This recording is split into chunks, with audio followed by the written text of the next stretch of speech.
Good morning from Panhandle Outdoors, America's only daily outdoor TV show. Your source for fishing, hunting, and information for folks who enjoy the great outdoors. Now sit back, relax. It's Panhandle Outdoors. Good morning, folks. Welcome to Panhandle Outdoors. I'm Winston Chester. I'm so glad you're here this morning. We're all getting ready for Christmas and talking about our last-minute shopping. We got to hurry up now and get this stuff done. Gail and I going out today try to wrap it up, but everybody I've talked to has not finished their Christmas shopping, so it's about that time. I today going to make it all the way up to 70 degrees. That's really nice. The low's going to be 46. Water temperature is at 66 degrees. Tide chart brought to us by Kent Forest Lawn Funeral Home and Cemetery. We're in those neap tides the rest of the week. But now if you look between the week between Christmas and New Year's Day, really good tidal flow. So that's going to be a lot better fishing there in the tidal flats. The low tide today will be at 6:46 and high tide at 5:37, but you got less than a foot movement there. Plus you got this north wind coming in northeast at about 5, so you won't, in the northern part of most bay systems, you won't get a lot of movement there, okay? Like I say, the water temperature has dropped 1 degree since yesterday, but it's pretty high for this time of the year. So it should get a little bit lower pretty soon. The sun's been down, we just started a new phase. We're in our winter phase. Equinox was yesterday afternoon at 4:14. So now our days started getting a little bit longer by about 4 minutes. So look forward to some longer days. But the winter is officially here. Okay, take our break. We'll be right back. Okay, welcome back, folks, and welcome always Travis Bassford. Good morning. Travis, always good to have you. We're getting much fun talking about stuff off the air as we do on the air. But absolutely. We got to share this information with all these folks out here. How have you been? I've been great. Now, we're getting ready for your first Christmas with a child. That's right. How's this feel? We're excited. We're excited. And she's, like we were talking about before, she'll really know what it's all about next year with the presents and everything. But I think she's going to have a ball with it this year as well. So it's like Jeff just said, snap away. Take as many pictures as you can. Oh, yeah. They'll be grown up. And we do. I know. All right, what's going on the wildlife front? Okay, well, I'm going to talk about the offshore fishery for a little bit. We can't get through a show without doing that, the way those change, and that's what we try to do is just keep everyone informed on the latest updates and changes. I've just seen those regulations. Sometimes they get more constrictive, sometimes they expand a little bit. And this is no different this time of year. I mean, it goes on throughout the year, even when the seasons are closed. So you said everyone's been talking about triggerfish, so we're going to talk about triggerfish to start with. And gray triggerfish, based on the data that the federal fisheries had, their data shows it was overfished this year, so they're not going to have a season on gray triggerfish in federal waters for 2017. We mentioned that before, and we kind of knew that was coming. When it comes to the state waters, so that extends 9 miles offshore. As of right now, there's no season in state waters. However, they're going to consider a limited 2017 season in state waters. Very good. So that's good to hear. They're going to consider it. They got another meeting. They just had a meeting down in November in St. Pete, and then in February in Crystal River, they're going to have a meeting. They're going to talk about it. Doesn't mean they're going to have one, but it'd be nice if they had a little state season. But we'll see, because there's pros and cons there, because although they would like to have a limited season in 2017, they don't want to take anything away from the 2018 season when it's scheduled to reopen in federal waters and state as of right now. So they're going to look at all the pros and cons, weigh everything, and make a decision there in February what we're going to do for sure in 2017 with gray triggerfish. That looks like it might be a good measurement, just in between, not going too far either way, just a little right in between thing. And we'll see. As of right now, no season, but they're going to look at those things. So that's good, and it's just something that a lot of people don't understand. You can go online, you can do research, but that's kind of where we're at right now on gray triggerfish, because I do see a lot of gray triggerfish when I'm out there patrolling, and I hear that from a lot of anglers. So we just kind of have to weather the storm here, and hopefully in 2018 we can get back to normal and have our regular seasons with just that little closure in the summertime for their spawn. I hear it a lot. I hear it a lot. Yep, me too. So as far as red snapper goes, it's going to be the same thing as last year. Early spring we should have a season. State season will be different from the federal season. And we'll talk more about that when the springtime gets here. One thing they're wanting to really do for the 4 hire vessels or our charter fleet is they're wanting to get into this electronic data log system to where every time they go out and they do a trip, a 4-hire trip, they log in how many fish they caught, did they limit out, where did they go, things of that nature. That way they can just get more accurate with their data recording, because that's been a thing in years past to where we've had some differences in the state and federal season based on what they're looking at as far as what actually is coming ashore as far as the catch. And it's not an exact science, and it probably never will be, really. I mean, Correct. They're just making really an educated guess, but that is so much a case in all research in outdoors. Hey, they want to make the best educated guess they can guess. with some of the data that they record. So. That's right. That's kind of where we're at on that, and then when it comes to Greater Amberjack, that is going to reopen January 1st. So before I come on the show again, Greater Amberjack will be reopened January 1st, 2017, and barring any setbacks, it's going to remain open until the summertime closure. It closes for a couple months in summertime for their spawn, but other than that, Amberjack's looking healthy, and then they're going to reopen January 1st. That's good.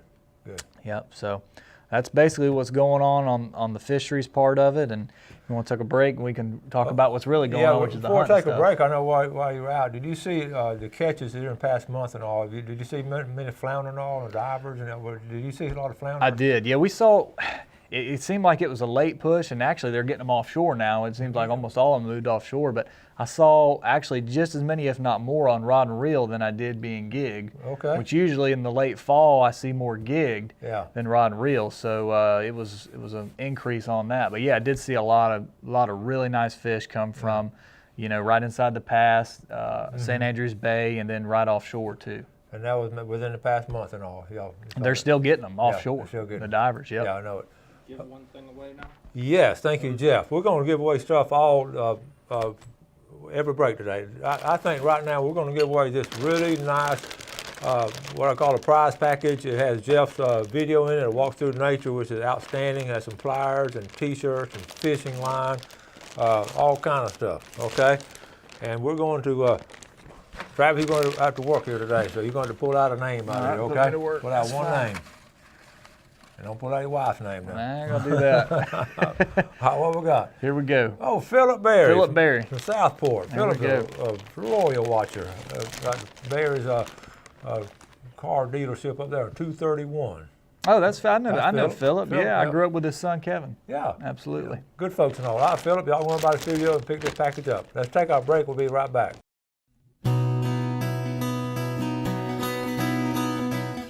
All right, welcome back. Today we're Travis Bassford, and we've got all kinds of things going on at the Fish and Wildlife Commission, and we just want to keep all this information to you so you understand it straight from the horse's mouth. And a lot of things goes on every month, like you said. It does. It does. We got some good news coming from Holmes County. They talked about the last meeting. Holmes County, for years, and I think it's since the early 2000s, they've done a limited spring turkey season there. And for years, they haven't even had a fall turkey season because they've been trying to, first they tried to repopulate, and just the numbers were really, really down. And we've got some good news based on our biologists' findings and all this and that the turkeys have come back. Their numbers are good, and it looks like they're gonna try to increase the season to a full 37-day season in Holmes County. I think it's the first time since the early 2000s when they're going to have a 37-day season for spring turkey. That is good news. Yeah, and it's been one bird has been the season bag limit for a long time too, and they're going to try to increase, or they're thinking about increasing that to 2 birds. We'll see.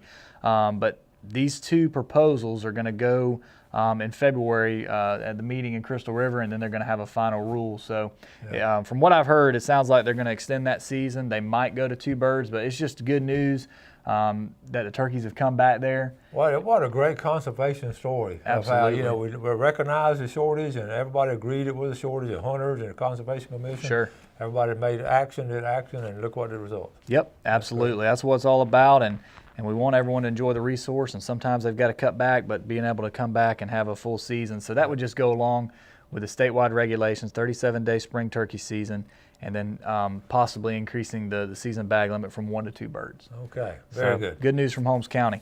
Another thing I want to talk about, staying on the bird subject, is right now we're in the meat and potatoes of waterfowl season. And I'll just say, I love to duck hunt, and I'll just say that waterfowl hunting, to me, looking at it, is probably the most highly regulated activity that we have. And if you're going to go duck hunting, you need to follow the rules. And I'm going to go over a few things here, but what I would recommend is, I've been duck hunting since I was a young man, and I mean, it's something to where if you're not, exposed to it, or you're a young hunter or just getting into duck hunting or waterfowl hunting, go with somebody. I can't stress enough the importance of go with somebody. I'd recommend go with somebody that has the knowledge and experience, knows the area, knows the kind of ducks you're going to be hunting. Because the bag limit, although it's 6 ducks, you can only have 2 redheads. Okay, you can only have 3 wood ducks of those 6. You can only have 2 bluebills. There's some ducks you can shoot 6, ringnecks, buffleheads, things of that nature. So if you're with somebody that's experienced, they can help you out. Hey, we can shoot this duck, we can't. Because we were talking about before the show, the redheads have started showing up in the bays, and you can be out there with 3 or 4 guys, and one big group of redheads comes in, and you're limited out in about 10 seconds. That's right. So you need to know, okay, I've got a limit of redheads. I can only shoot bluebills or buffleheads or mergansers or some of these other big water diving ducks that come in. So very important, very highly regulated. I had a question the other day. You cannot shoot from a moving vessel. You cannot, whether it be power driven, sail, whatever. It has to be completely ceased or stopped before you can shoot. And I get questions at the gas station all the time. So I wonder. And you can't gun it wide open, and then you see the ducks turn the motor off and start shooting. Exactly. It cannot be moving from that Correct. power. All And power that's- has to be ceased before you fire, and so I was talking the other day, to a guy about that. So you can't do that. You've got to have a plug in your gun when you're hunting migratory birds. You can only hold 3, 1 in the chamber, 2 in the magazine. No baiting, just like we talked about doves earlier. Ducks are migratory birds. You can't bait with corn, wheat, any kind of grain stuff like that. You can't rally them up. Exactly, and that's another a tough thing one. too. Yep, it is. So you can't drop your buddies off on the bank and then take the boat out there and circle up a flock of ducks and kind of herd them to your buddies there. You Don't can't put them in rally. handcuffs, but we used to do that back before it was illegal. That's the way, we do it all the time, but way back. I don't think it was illegal way back then. I think we probably made it illegal. Maybe there was a rule. Maybe there was a rule change. I don't know, but anyways, yeah, you can't do that, and I can see why y'all did it because it does work. I've seen people do it. It makes sense, don't it? Right. Can't do it. Yeah, but stay away from that. Make sure you have your non-toxic shot, steel shot, and they've got a couple other different non-toxic metals that you can use. You can't use lead when you're hunting for ducks. And just know your bag limits and know where you're at. Again, if you don't have a lot of experience with it, I just highly recommend going with somebody that knows what they're doing and the kind of ducks you're going to be taking that day, and that way they can help you identify ducks in flight. That's a hard thing to do if you're not used to it, and know what you're shooting at before you pull the trigger, because once you pull the trigger, that's taking that bird. So Yeah, that's right. anyways, a lot of stuff to go over there with duck hunting. So I've had a lot of questions lately. The ducks are starting to show up. We've had some cold weather. It's really, really cold up north, and that's what really pushes these birds down to the Gulf Coast. Another thing I want to talk about is wildlife alert. I try to mention this every time, that your eyes and ears out there, we get, and I'm going to talk about this case of the month here in a minute. We have so many cases and so many complaints, and that we get to work, and we would not make these cases or catch these violators without the help of a citizen or another fisherman or hunter or anything like that. So just going to put this number on the screen. It's 888-404-FWCC or 3922. That's the Wildlife Alert Hotline, 24/7. Okay, 24 hours a day, 7 days a week. But with social media, and everyone has a cell phone now, they've done some other ways you can reach out and contact us. And one way is a lot of people have heard Star FHP. If you see a wreck on the road, you can do the same thing now from a cell phone, Star FWC. Okay, and that'll reach us as well. You can also, some people just want to text. Okay, you can text violations to tip@myfwc.com. And there's also a way you can report violations online. If you go to our website, myfwc.com, click on Wildlife Alert, there's a link there where you can actually go online and type it out just like it's an email. So a lot of different ways you can get a hold of us. All these avenues of contact, they'll all get sent eventually to an FWC officer, where you can make contact with you. You can remain anonymous, and it's called Wildlife Alert. It's been going on for a long time. It's a great program, and the thing is, if you want, you're actually eligible for up to a $1,000 reward, depending on the size of the violation, or the level of the violation, I should say. And it just kind of rewards the people for helping us catch these people, because anytime somebody takes a deer out of season, okay, or shoots too many ducks or takes too many fish, that's taking a resource away from somebody who wants to follow the rules and do it ethically and follow it like you're supposed to. So that's what we do, and we appreciate it. And I just want to put that contact information out. We're about to go in the holidays, and a lot of people are going to be off, and they're going to be fishing and hunting. And if you see something, just say something and get a hold of us. Yeah, great advice and all. And a bunch of, the vast majority of us go by the rules. But always that nucleus of outlaws, and it's going to do stuff like that. So every time we get a chance, we want to turn them in and catch them. Don't do it yourself. You call them up. Very Absolutely. Good. All right, we're going to give away. Look, isn't this pretty right here? That is nice. Isn't that a nice rod and reel? Rod and reel for Christmas. And we're going to draw again. We'll give away some every break. We're going to give away some at the end of the show. So, we got Philip Berry last time. All right, don't forget, folks, register now for next year. We've got to start sending stuff in, because I'm going to dump all these out. We're down to who we got? Bill Angevine. He fishes off the pier 200 days a year. Wow, he's a winner. He's a winner. Okay, Bill Angevine will put it right in here. And Bill, a lot of times will call and give us a pier report. It's neat to see these loyal viewers get stuff like this. Let's take our final break. We'll be right back.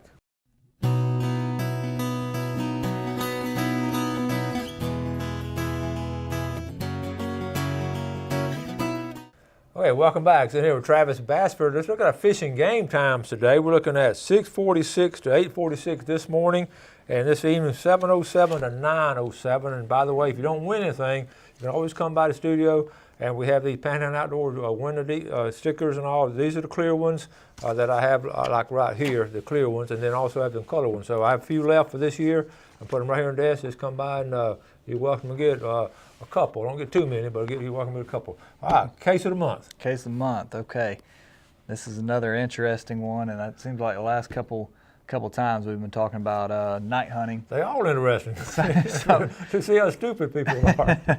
something that still goes on quite a bit this year. We've had a lot of night hunting cases made in our area, the surrounding areas. This one comes out of Santa Rosa County, and I want to recognize Officer Jason Hutchinson and Officer John Clark from over there.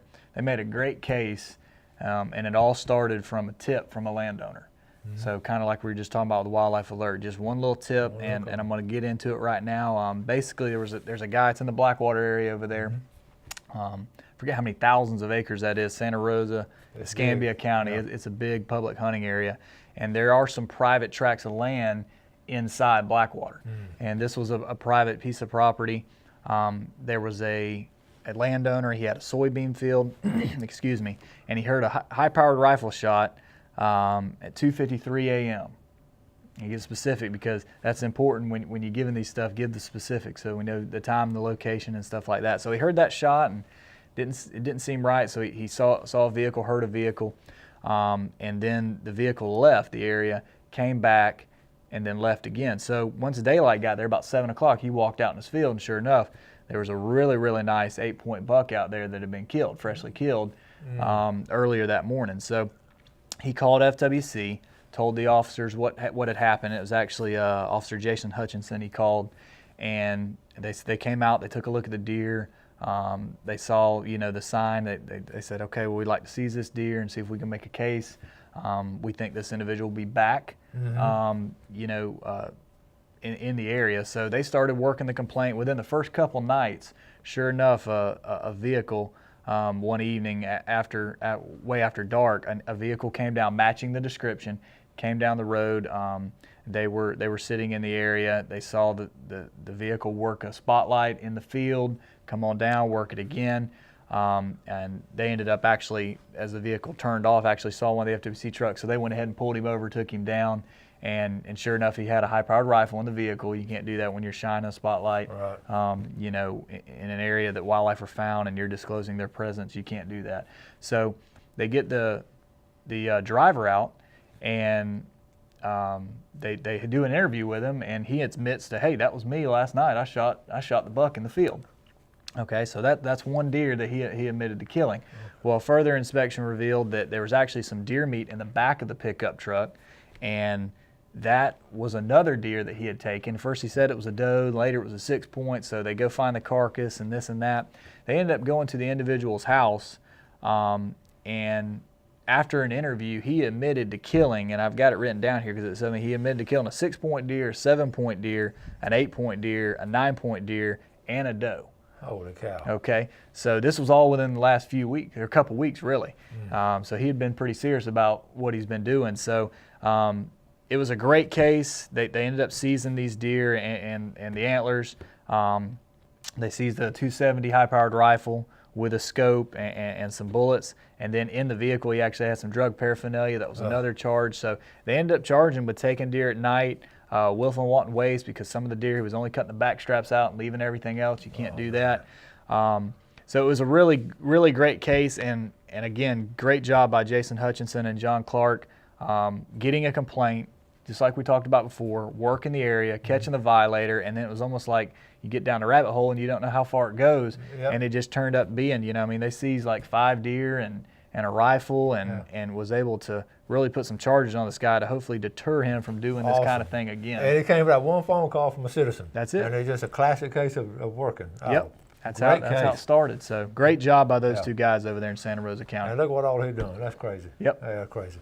All right, good case and all. All right, speaking of, I know you and FWC, we're gonna give away this strap right here. We're gonna do a phone call at the end of the show. First person call, safety straps. You know how important. Absolutely. Yeah, we have people fall out of tree stands, and we had one last year, and those things right there will save your life. So we're not gonna draw names out of the jar. I'm just gonna let the first person call me at the end of the show.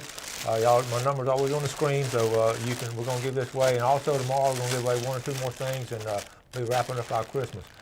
Merry Christmas. Merry Christmas to you and everybody out there. All right, thank you for all this good year of coming on the show and all this good information. Always enjoy it. All right, buddy. Y'all have a great day today. Do something good for your fellow man, and God bless. Thanks for watching America's only daily outdoor TV show, Panhandle Outdoors with Winston Chester, featuring hunting, fishing, and other activities and information to help you enjoy the great outdoors. Join us next time for Panhandle Outdoors.